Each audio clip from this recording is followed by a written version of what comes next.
अनुराधा के पति का अचानक एक बीमारी से देहांत हो गया। 5 बेटियों की जिम्मेदारी अनुराधा पर आ गई।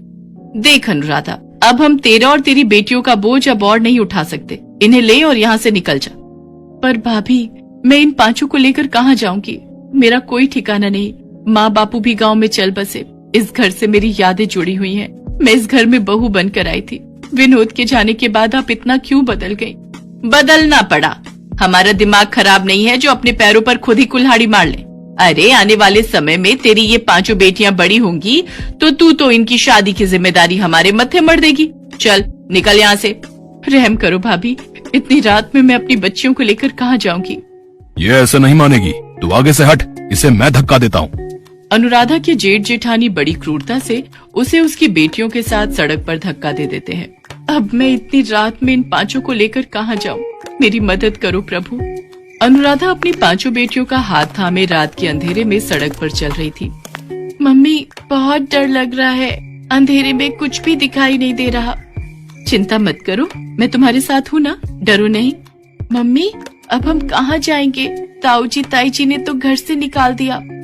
मम्मी, बहुत प्यास लगी है, पानी पीना है। पूजा, तू इन 4 का ध्यान रख, हाथ पकड़ के रखना। मैं सामने नल से पानी भरकर लाती हूँ। अनुराधा अपनी बेटियों को सड़क के किनारे बिठाकर पानी लेने चली जाती है। तभी एक गुंडा अनुराधा के पास आता है और उसका हाथ पकड़ लेता है। क्या बात है, प्यास लगी है क्या? कहो तो हम बुझा दें। मेरा हाथ छोड़ो, मुझे छोड़ दो। ओए, जब वो कह रही है तो छोड़ क्यों नहीं देता? अबे, तू इसका कौन है, जो बीच में टांग अड़ाने आ गया? मैं कोई भी हूँ, तुझे इससे क्या? लगता है तू ऐसे नहीं मानेगा। वो आदमी गुंडे को मार पीट कर वहाँ से भगा देता है। शुक्रिया भैया, आज आपने मेरी मदद की। इसमें शुक्रिया की कोई बात नहीं, ये तो मेरा फर्ज था बहन। अनुराधा अपनी बेटियों को लेकर जाने लगती है। तभी बहन, इतनी रात में तुम अकेली कहाँ जाओगी? यहीं पास में ही मेरी मौसी का घर है, रात वहाँ रुक जाना। बच्चियों के साथ अकेले रात में रहना खतरे से खाली नहीं। मम्मी, हम सबको भूख लगी है। चलो आओ, मौसी के घर चलते हैं, वहाँ सब पेट भर कर खाना। शुक्रिया भैया। वो आदमी अनुराधा और उसकी बेटियों को अपनी मौसी के घर ले जाता है। अरे आओ आओ बेटी, कितनी प्यारी और मासूम बच्चियां हैं। तुम्हारी कहानी सुनकर सचमुच मेरा भी दिल भर आया। कैसे निर्दयी लोगों की दुनिया बनती जा रही है। बेटी, तुम चिंता मत करो, तुम आराम से यहाँ जितने दिन चाहे रह सकती हो। मौसी जरा इधर आना, मैं कह रहा था बच्चियों को भूख। मौसी और वो आदमी बातें करने लगते हैं। कुछ देर बाद, माँ पानी पीना है, तुम यहीं पलंग पर बैठो, मैं लेकर आती हूँ। देखो मुन्नी बाई, बड़ी मुश्किल से ये चिड़िया और इसके चूजे हाथ में आए हैं। तुम्हारे तो दोनों हाथों में चांदी है, तुम अपनी दुकान आराम से चला सकती हो। बात तो तू ठीक कह रहा है, पर इसे शक तो नहीं हुआ ना कि ये कोठे पर लाई गई है और तू इसे और इसकी बेटियों को बेचने के लिए यहाँ लाए है? अरे नहीं मुन्नी बाई, बस अब तुम जल्दी से मेरे पैसे मुझे दो, मैं यहाँ से जाऊं। हाँ, ये आदमी मुझे यहाँ बेचने लाए है? नहीं, मुझे यहाँ से भागना होगा। मैं अपनी बेटियों के साथ कुछ गलत नहीं होने दूंगी। अनुराधा कमरे में जाती है। चलो बच्चों, हम यहाँ नहीं रुकेंगे, वो दरवाजा खुला है, एक एक करके तुम सब वहां से बाहर जाओ, आराम से, वो अंकल देख न पाए। अनुराधा अपनी बेटियों के साथ चुपके से भागती है। तभी उस व्यक्ति की नजर उन पर पड़ जाती है और वो उन्हें पकड़ने के लिए दौड़ता है। मुन्नी बाई, हमें इन्हें पकड़ना होगा। हे ईश्वर, मेरी मदद करो प्रभु, भागो मेरी बच्चियों, और तेज, हमें इनके हाथ नहीं आना। तभी अनुराधा देखती है सामने हनुमान मंदिर है और वहाँ घंटियों की आवाज आ रही है। चलो बच्चों, जल्दी से हनुमान मंदिर में चलते हैं, वहाँ हमें कोई कुछ नहीं कहेगा। अब हम लोग इन्हें नहीं पकड़ सकते, ये हनुमान मंदिर में चली गई है। किसी ने हमें वहाँ देख लिया तो पुजारी और सब लोग हमें पुलिस को पकड़वा देंगे। कैसी किस्मत खराब है, इस सौदा भी हाथ से चला गया है। चलो वापस चलते हैं। हे बजरंगबली, आज आपने मेरी और मेरी बेटियों की जान बचाई, आप धन्य है प्रभु। बजरंग बली तो शरण में आए हर भक्त की मदद करते हैं, यहाँ तुम्हें डरने की कोई जरूरत नहीं है। पर बेटी, तुम इतनी घबराई हुई क्यों हो? अनुराधा पुजारी जी को अपनी सारी दुख भरी कहानी बताती है। बेटी, तुम चाहो तो इसी हनुमान मंदिर में रहकर प्रभु की सेवा करो, यहाँ तुम्हें किसी प्रकार का कोई डर नहीं। पुजारी जी की बात सुनकर अनुराधा को थोड़ी तसल्ली होती है। उस दिन से अनुराधा अपनी 5 बेटियों के साथ हनुमान मंदिर में ही रहने लगी। अनुराधा और उसकी 5 बेटियां हनुमान मंदिर की सेवा करती थी। वहां की साफ सफाई, देखभाल ये सब अनुराधा ही संभालती थी। एक दिन अनुराधा ने पुजारी जी से कहा, पुजारी जी, मैं सोच रही थी मंदिर के बाहर ही फूल माला और पूजा की सामग्री बेचने का काम करके थोड़े पैसे कमा लूंगी, ताकि अपनी बेटियों को स्कूल में पढ़ा लिखा कर उनकी शादी कर सकूं। ये तो बहुत उत्तम विचार है अनुराधा बेटी। मैं कल ही फूल वाले और पूजा सामग्री वाले की दुकान पर तुम्हें ले चलूंगा। वो तुम्हें उधार पर फूल माला और सामग्री दे देंगे। जो भी कमाई होगी उसमें से तुम उनके पैसे चुकाकर बाकी की कमाई अपने पास रख लेना। ऐसे ही धीरे धीरे तुम्हारा काम शुरू हो जाएगा। पुजारी जी अनुराधा को फूल माला और पूजा की सामग्री दिलवा देते हैं। अनुराधा मंदिर के बाहर ही फूल माला और पूजा की सामग्री बेचने लगी। अनुराधा ने अपनी बेटियों को एक सरकारी स्कूल में डाल दिया। अब उसकी बेटियां पढ़ने जाने लगी थीं। अनुराधा को हनुमान मंदिर में रहते हुए 15 साल बीत गए। अनुराधा की मंदिर के बाहर ही फूल माला और पूजा सामग्री की 2 बड़ी दुकानें थीं। मंदिर के पुजारी जी का निधन हो चुका था। अपने जाने से पहले पुजारी जी मंदिर का सारा कार्यभार अनुराधा को सौंप गए थे। अब मंदिर का सारा कार्यभार अनुराधा ही संभालती थी। अनुराधा की 5 बेटियां बड़ी हो चुकी थीं। अनुराधा को शहर में बहुत से लोग जानते थे और उसके अच्छे व्यवहार से सभी परिचित थे। अनुराधा को अपनी 5 बेटियों की शादी के लिए कोई परेशानी नहीं हुई। हनुमान जी के आशीर्वाद से अनुराधा की 5 बेटियां आज अपने ससुराल में सुखी थीं। कहते हैं ना, जिसका कोई नहीं होता उसकी रक्षा करने वाले स्वयं भगवान होते हैं।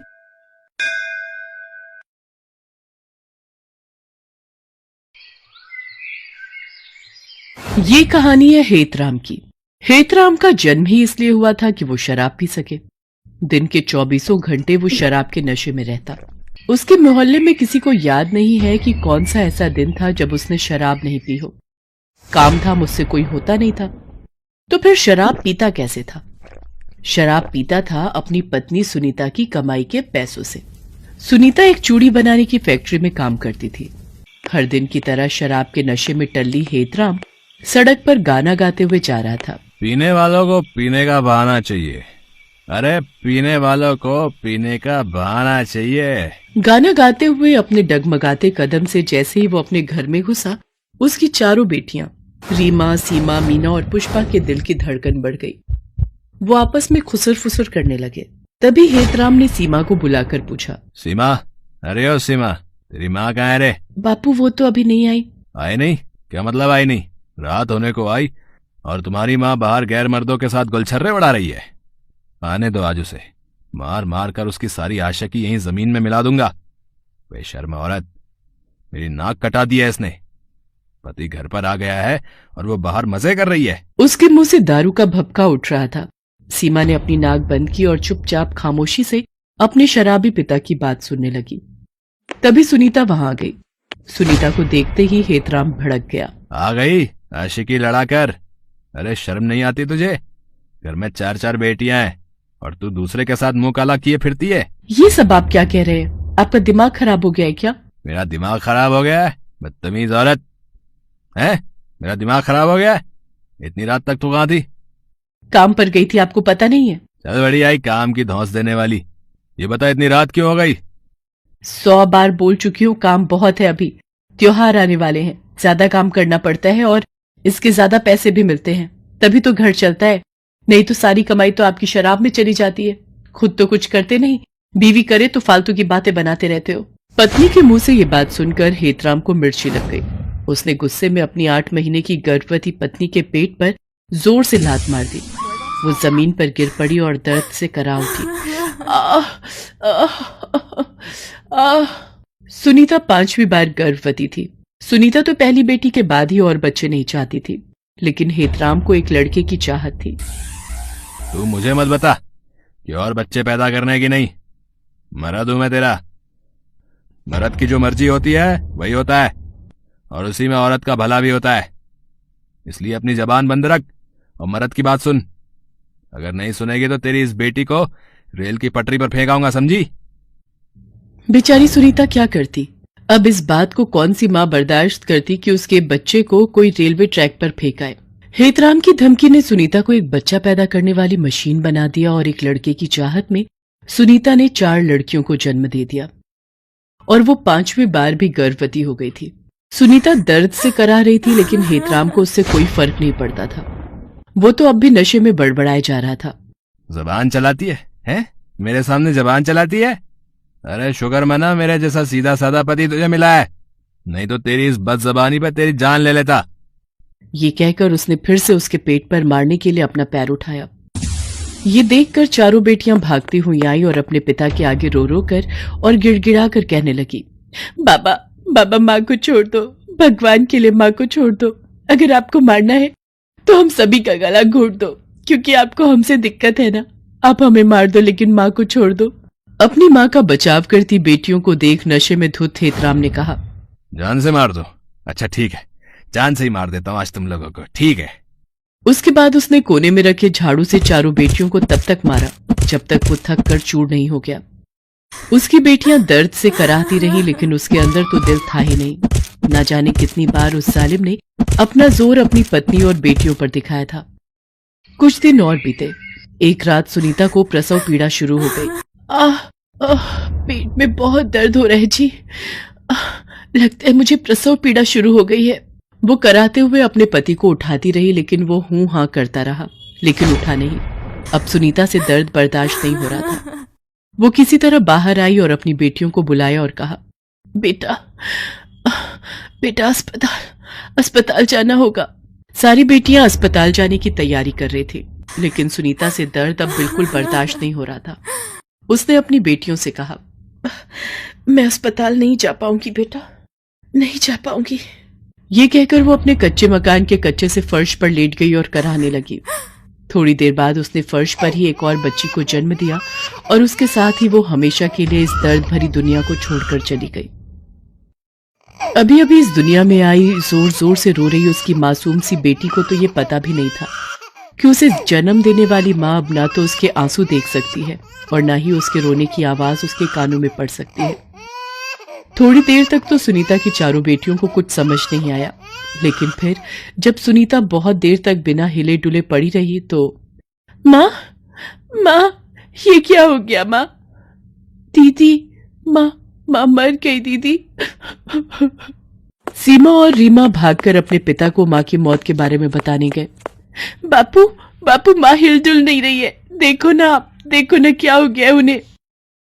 लेकिन उस रात हेतराम भी नहीं उठा, वो भी सो गया सदा के लिए। शराब ने उसे इस बार वो नींद दी जिस नींद के बाद कोई नहीं जागता। एक ही रात में 5 बच्चियां अनाथ हो गईं। नन्ही सी अभी अभी इस दुनिया में आई मुन्नी भूख के मारे रो रही थी, लेकिन घर में कुछ था कहाँ जो उसे मिलता। किसी तरह सीमा पड़ोस से थोड़ा दूध मांग कर ले आई। उसने उस मासूम को दूध पिला दिया, वो सो गई।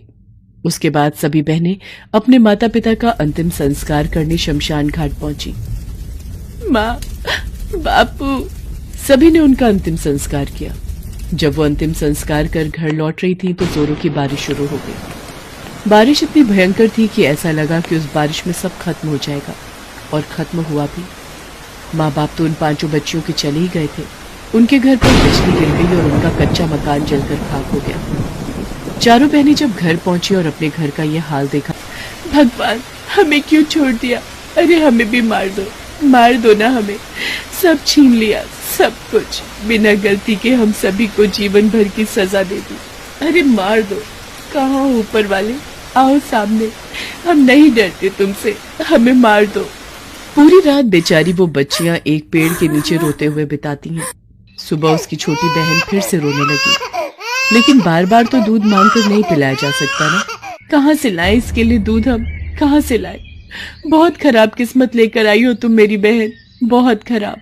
सभी बहनें कुछ काम करने का सोच रही थीं, क्योंकि बिना कुछ किए जीवन की गाड़ी तो चल नहीं सकती थी। और उसी की तलाश में अपनी छोटी बहन को गोद में उठाए वो चली जा रही थी।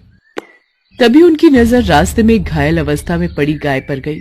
ऐसा लगता था कि किसी गाड़ी वाले ने उसे टक्कर मार दी है।